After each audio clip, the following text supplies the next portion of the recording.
Hey guys, welcome back. We have 627 here. We've got 2,000 pounds of AR plate on the ground, and that is going to go on the floors for floor skin, and we're going to do side skins. I'm sure there's going to be some miscellaneous cracks and whatnot in here.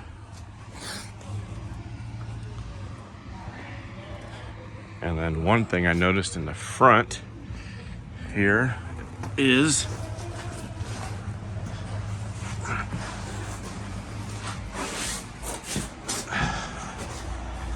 this big piece right there is called the apron. And it's not supposed to look like this. So we're gonna pull the apron. And oh yeah, I think that's supposed to be in there. I wonder if they even know that. Yeah, because this side is on there. Wow, those are really wore out. Yeah, we're gonna pull the apron, and we'll get that all fixed. Fix all the cracks. And we'll move the ejector forwards and backwards as we need clearance to do our floor.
All right, I guess I forgot to explain kind of what I'm doing here. So typically a machine like this would have a skin over the top of the I guess the original structure, and this area that we're in right here is called the can.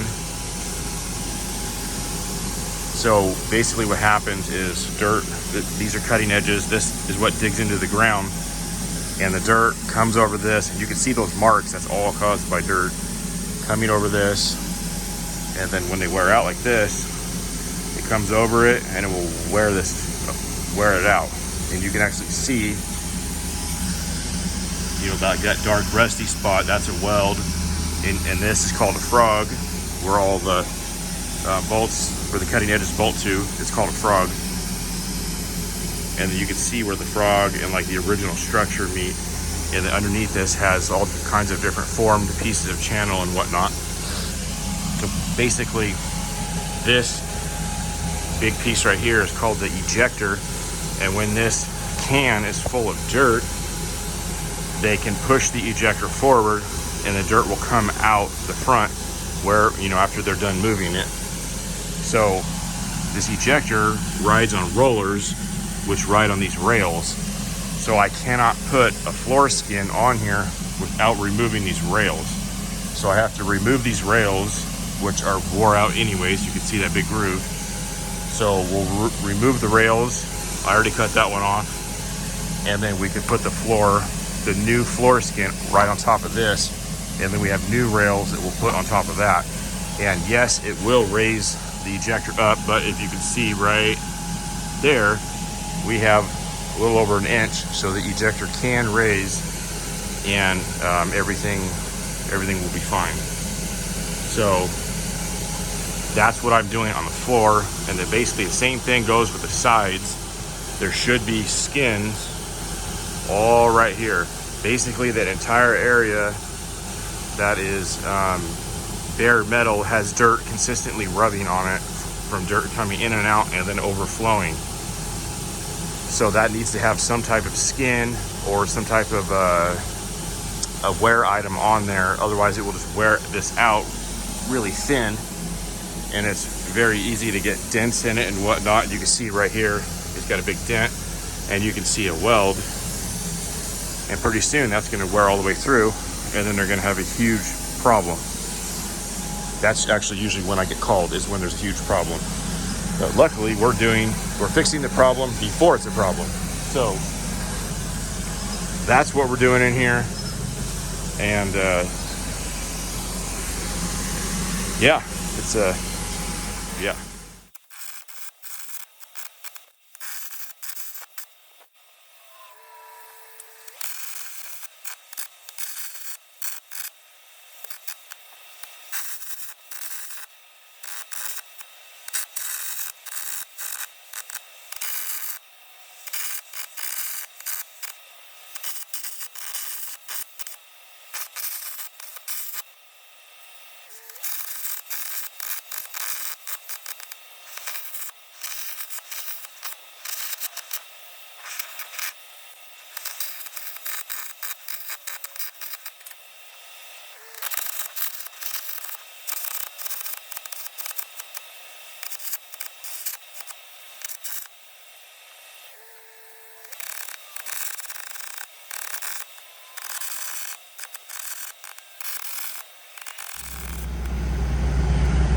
All right, we got those floor strips cut out, wire wheeled the floor a little bit, got all the dirt and all the big chunks off.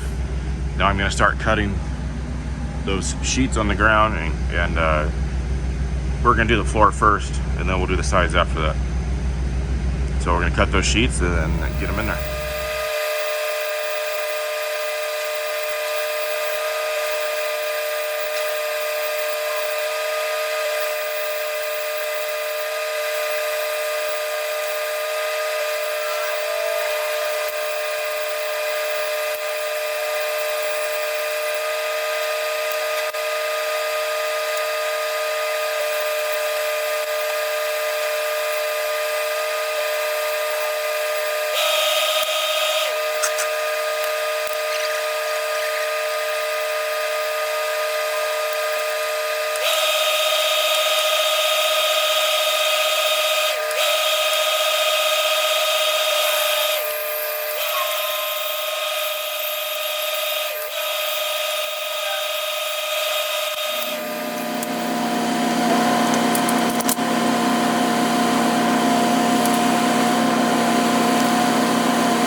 So here's our line we're gonna cut off.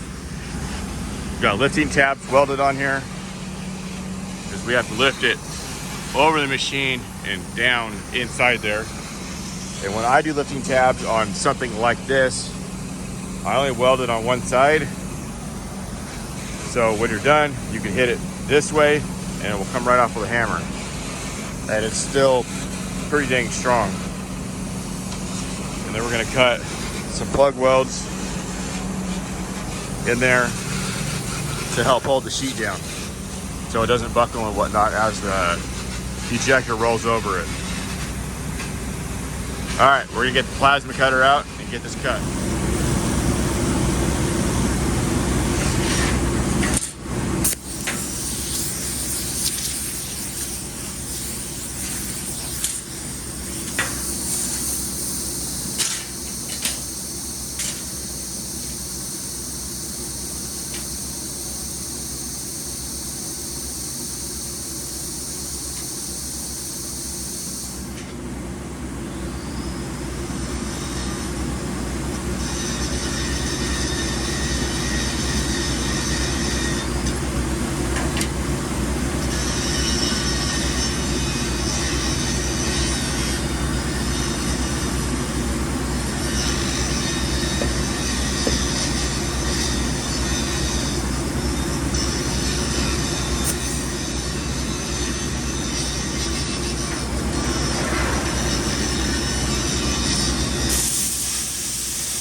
And just like that, 2 straight edges. Tighten the bolt. Now you have your angle, and you don't have to do any complicated math, and you know when you mark that on your sheet, it will be correct because you can physically see that it's correct. And I suck at math, but you know.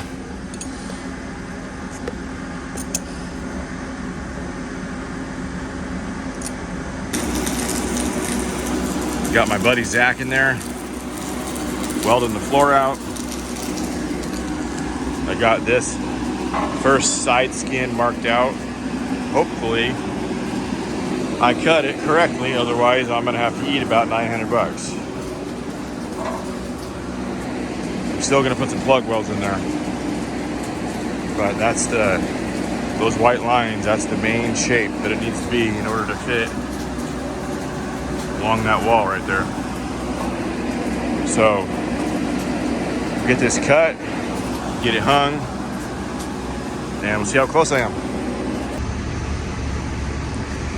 All right, we got that section of the floor welded in, and we got this front piece in here. So basically I like to add a shorter section in the very front, so when this weld wears out and the dirt makes its way underneath there and it lifts this up, you only have to replace from here forwards. You don't have to reskin the entire floor. So we got that piece tacked in there. Zach's gonna weld that out, and then I'm gonna work on getting the roller strips positioned. All right, we got the floor all welded out. We got the new wear strips on here. And then on the front, we do 3 passes to secure that lip. And then you can kind of see that, you know, when the dirt comes over this and this piece wears out, this front piece is a lot easier to change out than the entire floor. So again, that's why I put that short piece in the front, so you could just easily swap it out. And then if dirt gets underneath here, it won't compromise this sheet, because there was 3/8 to 1/2 inch gap right here, and that's all weld. And there's our side skin. I didn't have to cut it or modify it at all from the marks, so it fits pretty perfect, I think. We got to finish pushing it up a little bit more, tacking it a little bit better, and then we'll get that welded out. And we still got to do that one. All right, we're on the back of the machine. This is where the other machines will come up and push against this when they're working in tandem. And the bale, I know you've seen videos of people rebuilding bales. The bales will hook onto here, and this machine will pull that one, and then they will push this one. So they have wear plates that get welded on here. You can see Zach cut these off yesterday, and you can see how thin they are. And they're about 3/8 of an inch factory from Cat. And they're just so thin that they just wear out and crack really fast. So last time this particular customer had me do this, I had a couple 3/4 inch ones bent, and you can see that's a lot thicker than that stuff on the ground. So it's going to require a little bit of trimming to get it to fit right, due to the process that was of how it was bent. So we're going to cut that, get it to fit on here, you know, get it to fit all the way a little bit further, get a little extra protection out of it. So I'm going to work on getting that on here, because Zach's plasma cutter can't really cut 3/4 that well. So I'm going to cut it with mine. I got him over there cutting the other skin out. He's going to hang that. We'll get it all tacked in, and hopefully be pretty close to finishing this thing today.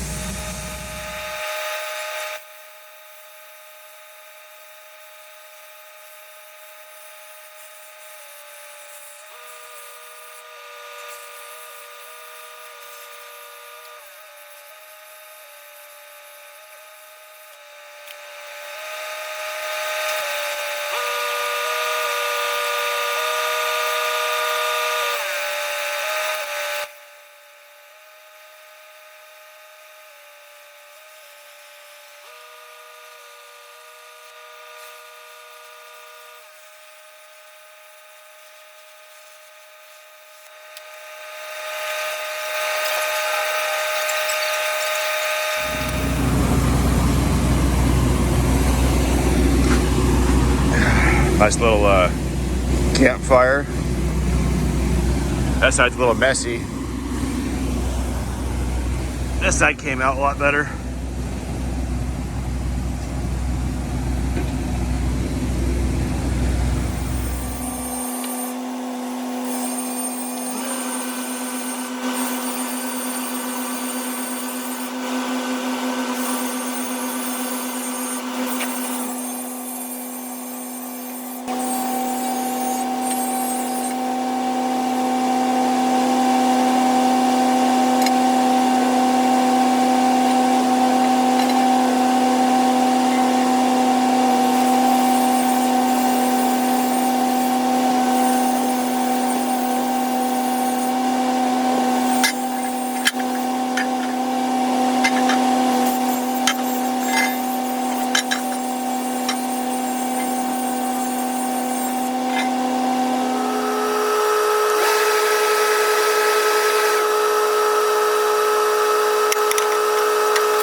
All right, here's a technique.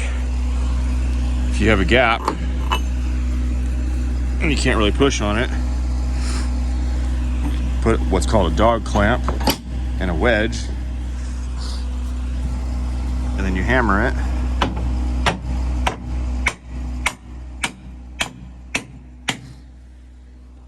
And no more gap.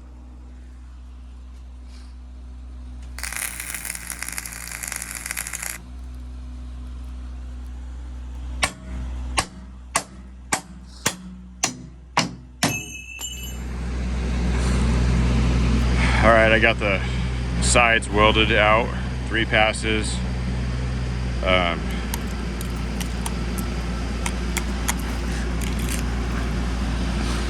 Not too bad, I guess.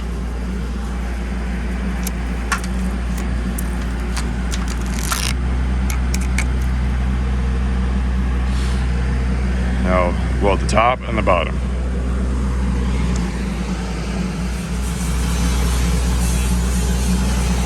All right, we got this all welded out, top, bottom.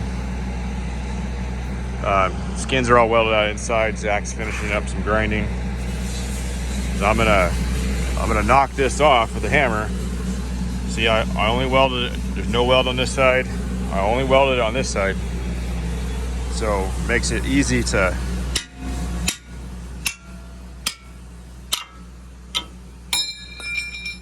come right off.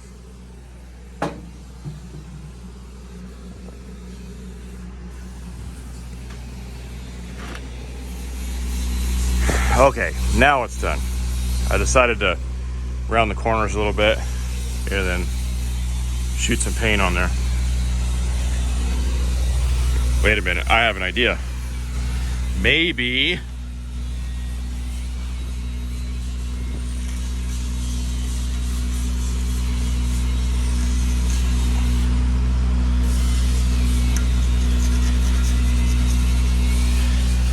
that will help the operators. I don't know. I'll probably still miss. All right, so we're done there.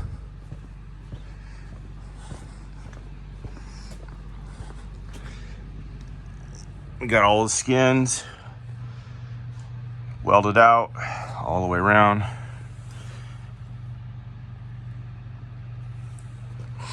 I think I'm going to end the video here as far as not showing anything on this apron, because I'm pretty sure they're going to have me cut this whole section out and rebuild it like I've done before. So I'll just make a full separate video on that. So I'm going to end it here, and that's how you do skins in a scraper. Thanks for watching. Hope you enjoyed. Stay tuned.